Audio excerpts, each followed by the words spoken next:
Can you answer these questions? Example 1. Use the following shapes to highlight the like terms. In example A, we know that the same variable, the same power, will indicate that they are the same unknown number. Therefore, we can collect the x's as like terms to each other and the y's separately as like terms to each other. In example B, firstly, the same variable, same power will indicate the same unknown number. Therefore, we can collect the n's as like terms to each other. Next, can you see the 0.5 nm and the 16 mn have the same variables multiplying each other?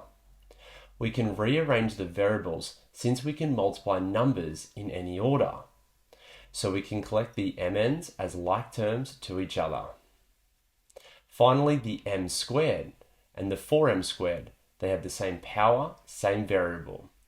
Therefore, we can collect the m squares as like terms to each other.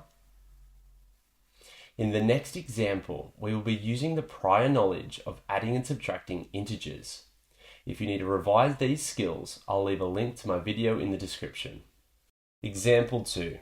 Simplify each expression by collecting like terms. When we add and subtract algebraic expressions, it's very similar to how we deal with integers on a number line. In this lesson, we'll use a number line to help us as we learn, but you want to practice enough so you don't need it. In example A, our first step is to identify the like terms. Let's use symbols to clearly identify and separate the like terms. Like terms have the same letter and same power.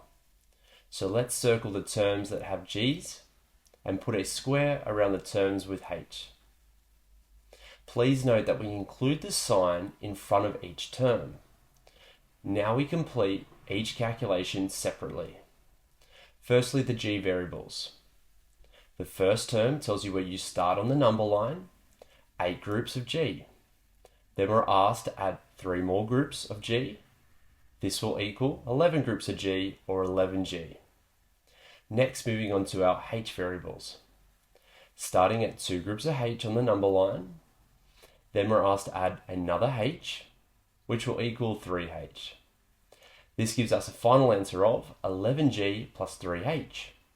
In example B, our first step is to identify the like terms.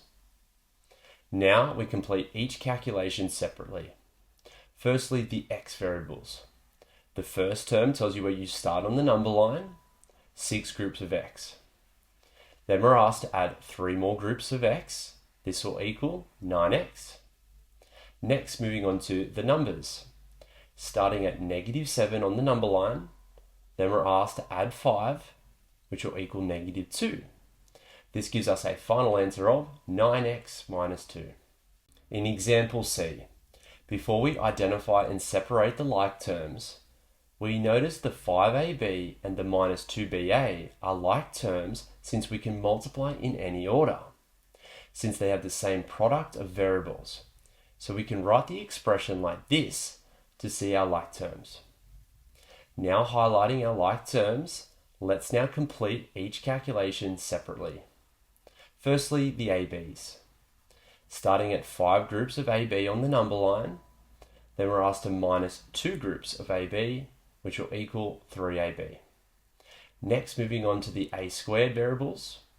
Starting at 4 groups of A squared on the number line, then we're asked to minus 6 groups, which will equal -2 groups of A squared. This gives us a final answer of 3AB minus 2A squared. You now know how to answer exam questions. However, the next lesson is multiplying and dividing algebra. Watch this next video to get the best visual demonstration of this skill.